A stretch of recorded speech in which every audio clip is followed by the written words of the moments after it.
Hello, everyone. Getting Brittany in here for our Monday Live. Brittany.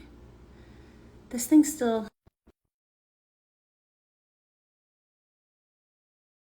stresses.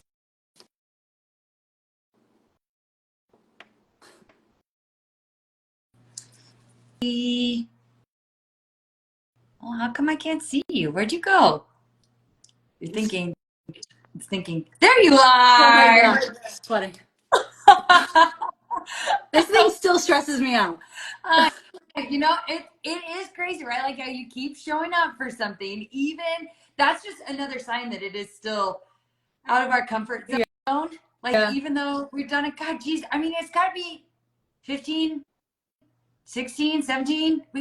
At least 15, right? I think we're at like at least 15 on this thing. Probably, because it's been months at this point, And right? still showing up outside of our comfort zone, and how it feels better. I think we're getting better. We're getting better. But it's still like, I don't know. I think I overestimate my comfortability with it. Because I'm like, and then it's time to go, and you're like, oh, son of a gun. yeah. Because I'm like trying to type in the title, and then I'm like, oh my God, it's 1:30. Like, gotta get in there. I don't know, but we're here. We are here, and yes, and we're gonna talk about what is the difference between quitting and failing. Quitting and failing. And this is coming out of this is coming out of our podcast episode that we did. Yes. That you were going back through and editing, and it was like, hey, we really, in that episode, we unpacked a lot of things. We unpacked several. I was only halfway through. I sent Brittany a list in text of like all the topics that we covered, and I was only halfway through. Yeah. So yeah, I don't even remember what the second half was, how many topics I got out of that, but it was crazy. So the difference, so the difference between quitting and failing, and how to determine, like, maybe even like, how do you know when to quit something? How do you know when maybe to push aside those thoughts or those feelings of like, oh my gosh, I feel like a failure, and navigating that. So where are some of your places? Like, where's your brain go? Like quitting. Should we unpack quitting, failing? Where do we want to start? So something that we did bring up in our podcast episode that hasn't been released yet, but one of the things was identity. And the first thing that came up to my mind when you just said that was part of the identity that I held for myself was somebody who muscled through.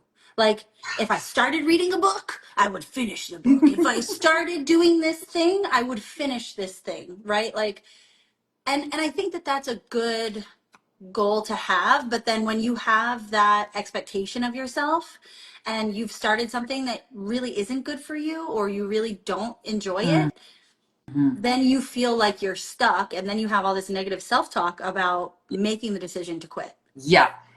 It's our perseverance programming. And there's a piece of me that's like, I'm lighting up right now because I'm thinking about, I was spending some time with my siblings, and part of this conversation actually came up, and it was one of my younger siblings that was like, man, it's just like, because I told him, it was like, it's our perseverance programming. It was like, perseverance programming. He was like, oh my gosh, like someone should write a book about this. And I about smacked him, because I was like, you son of a gun. I did like the whole, like the chapter that I wrote in the book that went bestseller back in November. My entire chapter is all about this perseverance programming, and this like quitting is failure versus like quitting is freedom. And so exactly what you're saying, it's our perseverance programming of like, rewind time all the way back to when we're like learning how to walk, and we take our first steps, and what's the normal reaction?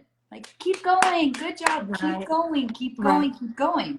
And then we like get into elementary, middle school, high school, where now we're in sports, we're in extracurricular activities. And it's like, if you get into the middle of a season, or you get to the middle of something that you've committed to, and you're like, I don't want to do this anymore. Again, what is the response? It's normally not, oh yeah, you can quit, that makes sense. It's, you can quit when the season's done. Yeah. You can quit at the end of the concert. You can quit. And even then, it's like, this whole thing about quitting is, because you're not, my kid's not going to be a failure. My kid's not a failure, or my kid's going to start what they finish. Well, but then that, right? What does that teach you? It teaches you to ignore your intuition. It teaches It does. you that we should be suffering, right? Like that, making pivot, right? Making a Pivots. pivot is Yes. not It's acceptable.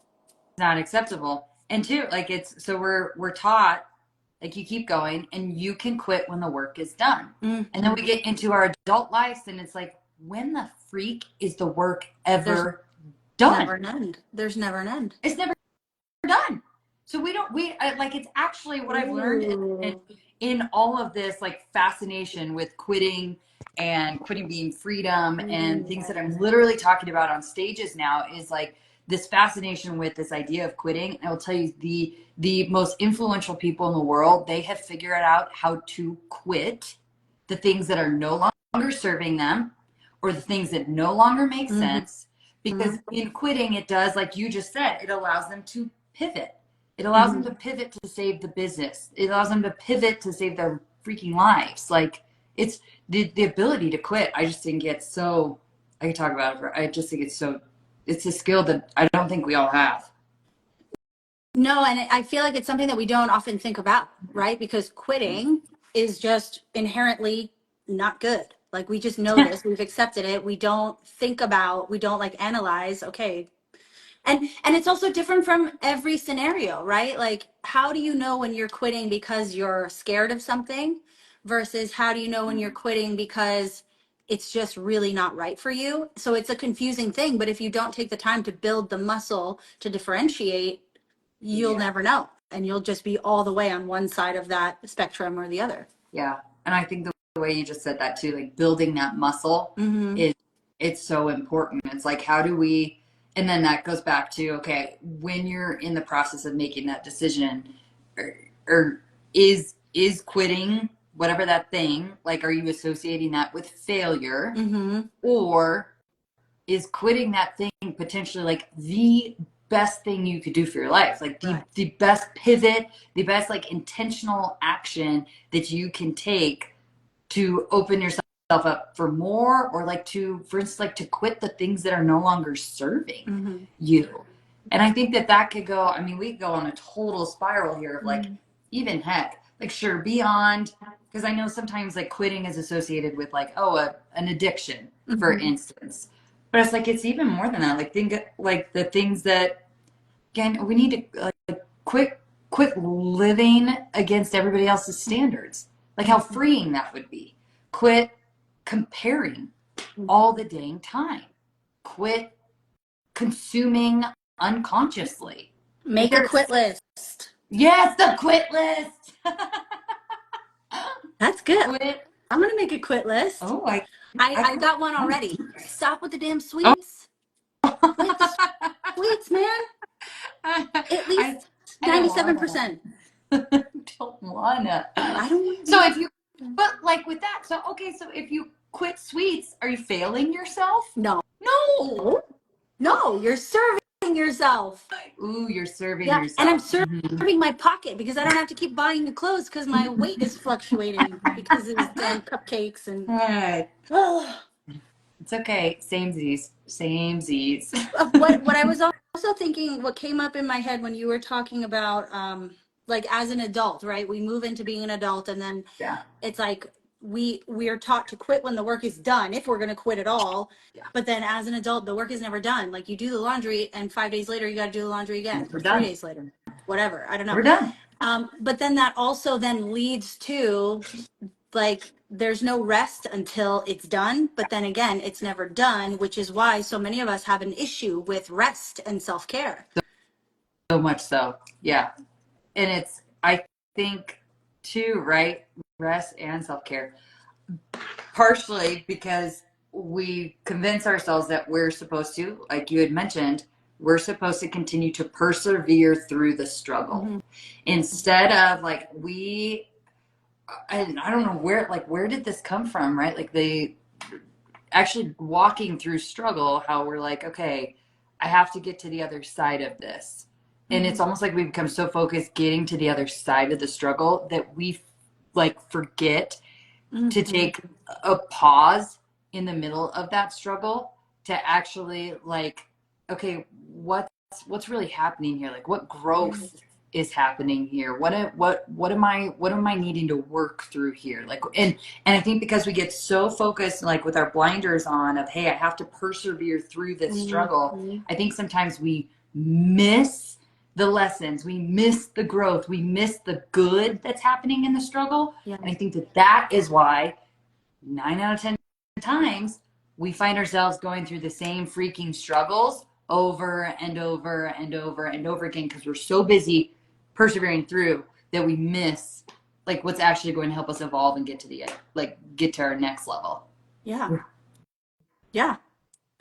Like the journey, like that's something with TARDIS is like people are so focused on financial freedom and that date when that's going to happen. And they're so focused on like the dollar amount that's being created. Like, when am I going to get to, I don't know, $5,500 a month, right? That they're sacrificing the journey. They're sacrificing the enjoyment now to get to that point. I mean, that's so many people with retirement in general. In 30 years, I'm going to be able to enjoy my retirement and do all the traveling and all the fun, the things that I want to do. But like in TARDIS, we're always like, no, let's take a break here.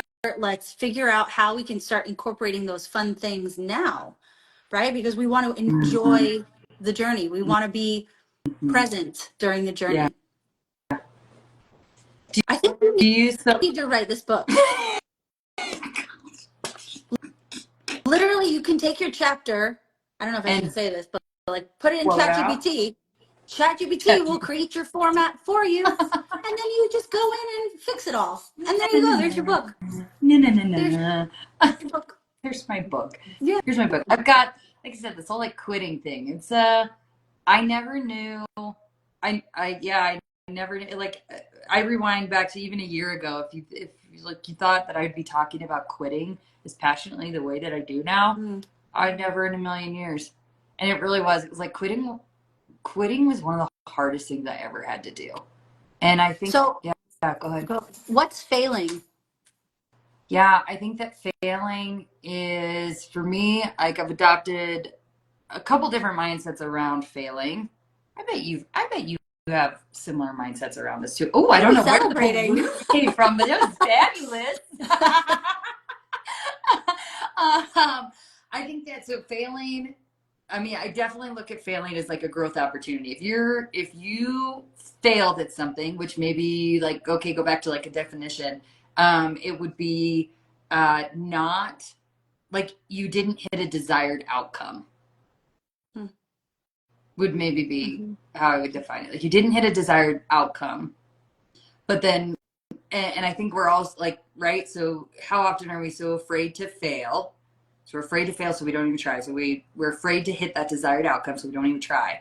So I think it's also important, like when I think about failure, I used to think, and it would weigh, like it had a heaviness to it. I think it had a heaviness to it. It had a I'm not worthy, I'm not good enoughness to it.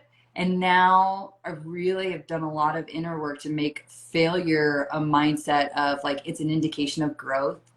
It's an indication of like of an opportunity to do something different. If I didn't hit a desired outcome, then this failure gets like it gets to shine light on on ways that I could do it differently next time so that I can hit the desired outcome. What do you think of failure? What do you think failure is?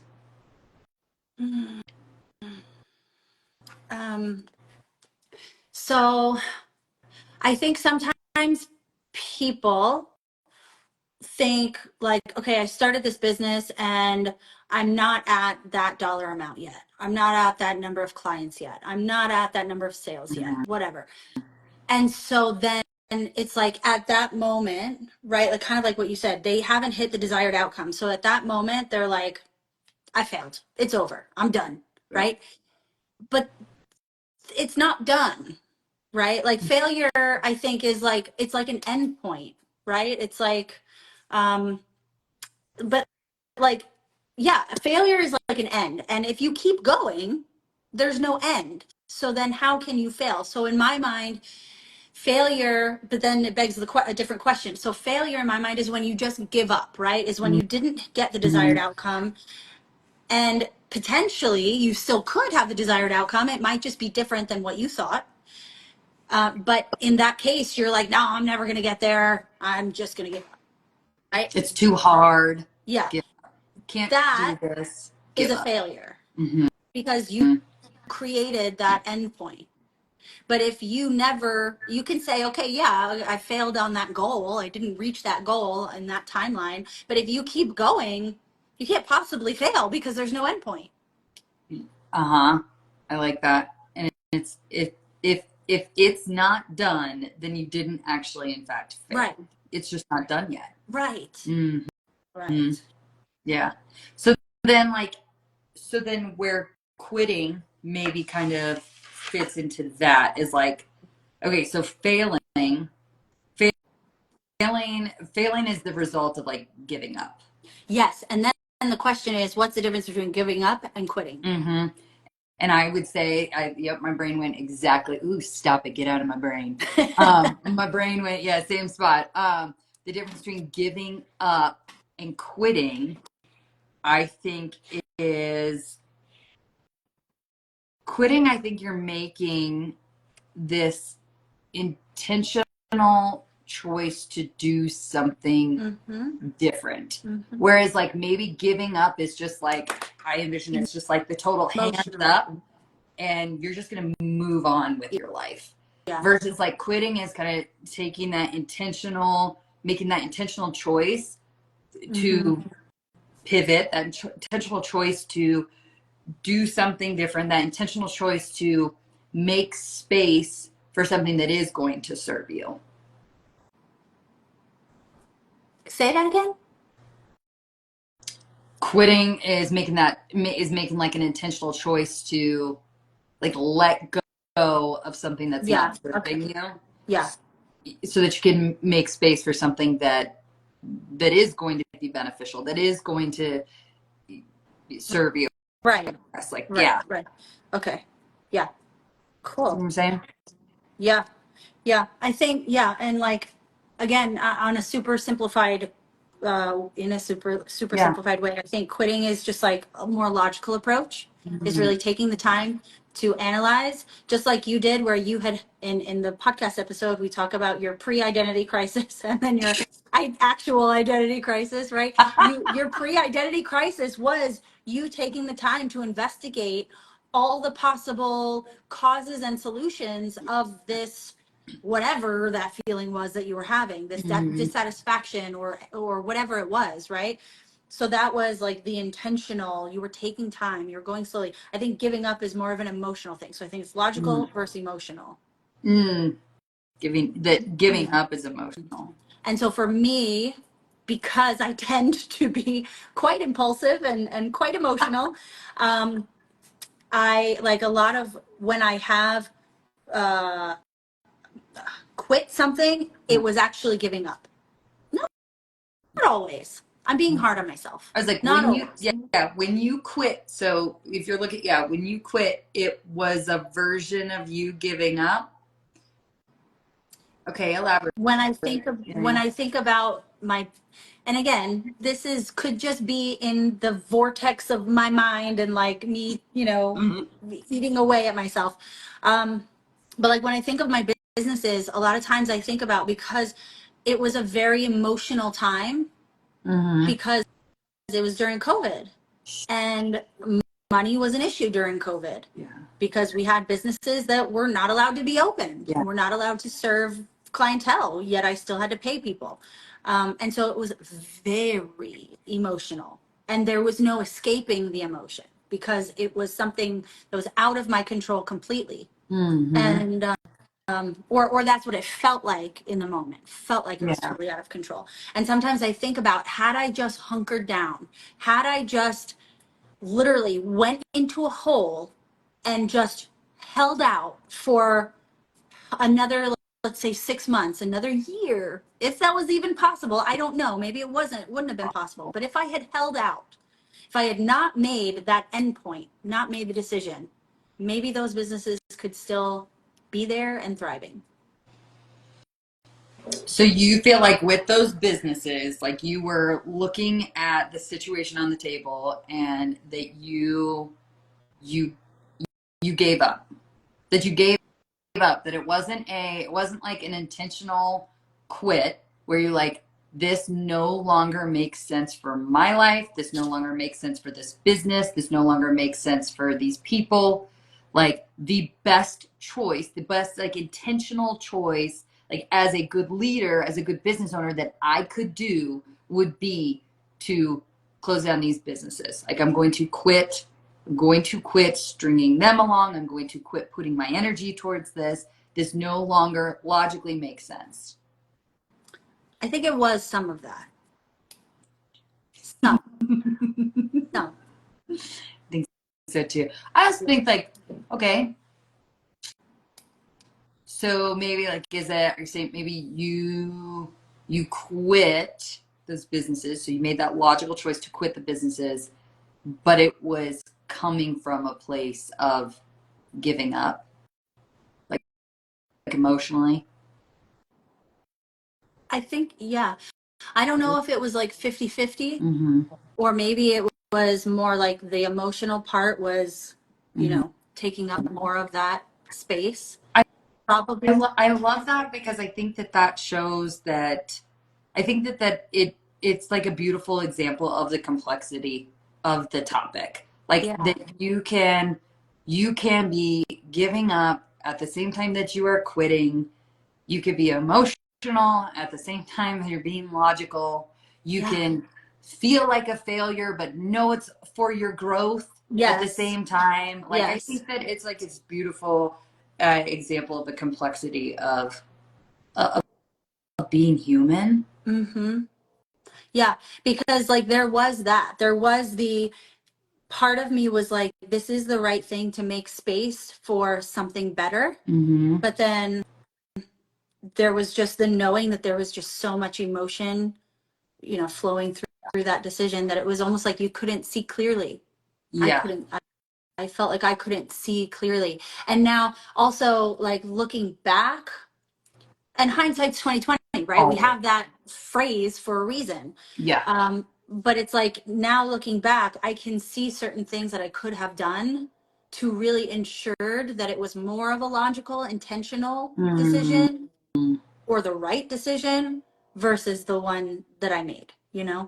Yeah. But I think that I couldn't imagine. I mean, I did not have my business. I did not have a business in 2020. I couldn't imagine like the situation that probably a heck of a lot of small businesses were in. And I think like, yeah, there's no way in heck you're the only one who experiences the exact Yeah. same like feeling like circumstances were pressed on you, Mhm. so it obviously was not going down a desired path Mhm. by any means, but then like what do you do with that, and how much of that had to be emotional and logical, Yeah. and everyone just doing the best that they freaking could. True. I mean, even now in Miami, I forget what the stat is, but it's crazy. The restaurants that open here close like Really. that. And yeah, and every time I see that, it just breaks my heart, because I can imagine what the owner or the investor or whoever put money into that, and sweat and tears and blood into that, are feeling. Yeah, Yeah. and obviously they're closing. They did not reach the desired outcome Right. in so many ways that it was a fail or it was a flop. Mm-hmm. But again, like coming up against the wall where you go, okay, does it make sense to give up on this? Does it make sense to quit and pivot? Mm-hmm. Or yeah. Yeah. I really did like the way that you tossed the pivoting piece into that, because I think that that's really a key point with like quitting and progressing and not sitting in this space of failure and feeling like it's done, but keeping it moving. It's a pivot. Mm. Mm-hmm. It's got momentum to it. Feels good. And that's an interesting thing, right? Because if you do have like a physical business, I don't know, I feel like that too can take, just like how we're talking about, you can be having emotion and be logical and have all of these things sort of swirling around each other and intertwined. Same thing with the pivoting, right? Because it's like there are so many different scenarios in which are you pivoting this because this wasn't working and you're giving up on that, maybe that piece. So you're not giving up on the whole thing, but you're giving up on that piece to pivot in this direction, when had you just given this a little bit more time, it would work out. So it's like, oh my God, it's just about decision making at the end of the day. It's like all of the difficulty, the challenge of making good, clear, logical decisions. And sometimes that's going to require us to quit the things that aren't serving. Without it meaning that it's a failure. Right. Like, instead, in my case, and like the things that I preach, it's like the quitting isn't failure, which is a lot of times where our brains like to go. Quitting is actually freedom. Question. Was there anybody when you quit your job, was there anybody, or even, a voice in your head at some point that made you feel like you were failing by quitting your job? Oh yeah, Really? that's why it took me 1.5 years to quit my job. It's like I knew, like I had that feeling. I knew what I was supposed to do. I knew that I knew that I had outgrown a chapter of my story. I knew all of those things, but like leaving my job was going to be more difficult than staying in my job. Leaving was going to force me to work through feelings of like guilt and shame and failure and fear of uncertainty and all of those things, versus just staying humming along in my autopilot corporate job. Like, yeah. What was the voice saying that you were failing at? It was like I think the failure piece of it was probably most rooted in things like guilt and shame. Like I was failing other people. Like I was leaving people who depended on me, which like I felt guilty. I felt shameful about leaving people who I knew needed me, or walking out on an organization that I knew I could still really make a big difference in. So I felt like I was failing folks who believed in me. I was feeling an organization that needed my expertise. So there's so many things I was failing my family because I was going to walk away from a perceived stability of a job for the unknown. So it was a whole bunch of that stuff. But like as you're saying that too, it seemed like all those things were external, right? It wasn't about, because you were clear. I was clear. Or you were trying, like you felt clear, but then you had all these external things that like this person, this person, they're relying on me, all these things.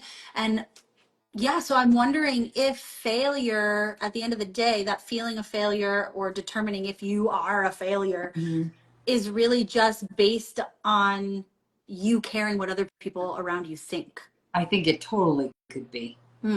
I don't think it's solely, because I think that we right, if my internal brain, my internal programming had said, hey, you stay with the job, like you're supposed to be working until retirement, like you excel, you keep climbing the ladder, like success is defined as, in my mind, it was you being the top of the organization, making big decisions, like blah, blah, blah. And so for me, one of the like failure statements that one of the failure lies that I was telling myself was like that if I'm not this super successful corporate businesswoman, blah blah blah blah blah, then I'm a failure. Yeah. And so I think it's internal, I think it's external, I think that it's both for sure. Fascinating. You brought up really good stuff. Like always. Yeah, it's good. It's just, I feel like too, as coaches, we always try to make things really simple.